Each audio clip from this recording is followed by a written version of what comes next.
বুদ্ধদেব ভট্টাচার্য, প্রবীণ বাম নেতা এবং পশ্চিমবঙ্গের প্রাক্তন মুখ্যমন্ত্রী, আজ সকালে তার দক্ষিণ কলকাতার বাসভবনে মারা গেছেন। তিনি ৮০ বছর বয়সী ছিলেন। তিনি কিছুদিন ধরে অসুস্থ ছিলেন এবং শ্বাসকষ্টে ভুগছিলেন, যার কারণে ঘন ঘন হাসপাতালে ভর্তি হতে হতো। গত বছর নিউমোনিয়ায় আক্রান্ত হয়ে তাকে লাইফ সাপোর্টে রাখতে হয়েছিল, কিন্তু প্রবীণ সিপিএম নেতা প্রত্যাবর্তন করলেন। তিনি স্ত্রী মীরা ও ছেলে সুচেতনকে রেখে গেছেন। জনাব ভট্টাচার্য সিপিএমের শীর্ষ সিদ্ধান্ত গ্রহণকারী সংস্থা পলিট ব্যুরোর একজন প্রাক্তন সদস্য। ২০০০ থেকে ২০১১ সাল পর্যন্ত বাংলার মুখ্যমন্ত্রী হিসাবে কাজ করেছিলেন। জ্যোতি বসুর পরে শীর্ষ পদে ছিলেন। মি ভট্টাচার্য ২০১১ সালের রাজ্য নির্বাচনে সিপিএমকে নেতৃত্ব দিয়েছিলেন, যখন মমতা ব্যানার্জির নেতৃত্বাধীন তৃণমূল কংগ্রেস ঐতিহাসিক জয়লাভ করে পূর্ব রাজ্যে ৩৪ বছরের কমিউনিস্ট শাসনের অবসান ঘটায়। তার সরল জীবনযাপনের জন্য পরিচিত মি ভট্টাচার্য পাম এভিনিউতে ২ বেডরুমের ফ্ল্যাটে শেষ নিঃশ্বাস ত্যাগ করেন, যেখান থেকে তিনি একবার রাজ্য পরিচালনা করেছিলেন। তার ইচ্ছানুযায়ী চিকিৎসা গবেষণার জন্য তার অঙ্গ দান করা হবে। তার অনুগামীদের শ্রদ্ধা জানাতে তার দেহ সিপিএম সদর দপ্তরে রাখা হবে এবং আগামীকাল শেষ যাত্রা হবে।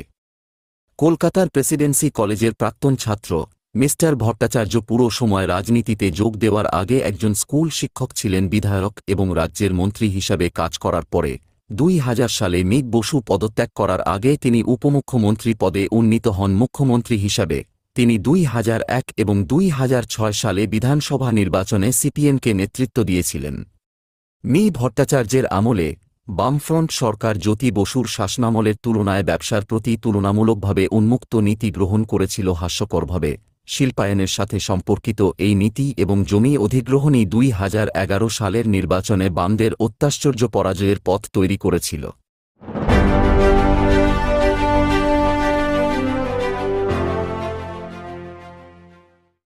তৃণমূল কংগ্রেস, যারা ২০০৬ সালের নির্বাচনে মাত্র ৩০টি আসন জিতেছিল, সিঙ্গুরে টাটা মোটরস প্ল্যান্টের বিরুদ্ধে আন্দোলনের নেতৃত্ব দিয়েছিল। অবশেষে ২০০৮ সালে রতন টাটা প্রকল্পটি গুজরাটে স্থানান্তর করার সিদ্ধান্ত নেন এবং মিসেস ব্যানার্জির আন্দোলনকে কারণ হিসেবে উল্লেখ করেন। এটি মি ভট্টাচার্যের সরকারের জন্য একটি বড় ধাক্কা ছিল।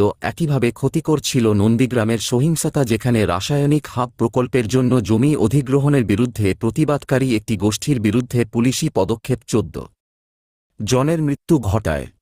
মিসেস ব্যানার্জির তৃণমূল কংগ্রেস বামফ্রন্ট শাসনের বিরোধী ক্ষমতা এবং রাজ্য সরকারের জমি অধিগ্রহণ নীতি সম্পর্কে নেতিবাচক ধারণার রাজনৈতিক লভ্যাংশ কাটায় ২০১১ সালের নির্বাচনে ১৮৪টি আসন জিতেছিল। ২০১১ সালের নির্বাচনে বামেদের পরাজয় শুরু হয়েছিল, যা থেকে এখনও পুনরুদ্ধার করা যায়নি। পরের দশকে বিজেপি প্রধান বিরোধী দল হিসাবে এটিকে ছাড়িয়ে যায় এবং বামরা এখন রাজ্যে একটি ছোট শক্তিতে হ্রাস পেয়েছে, যা একসময় কয়েক দশক ধরে অপ্রতিদ্বন্দ্বী শাসন করেছিল।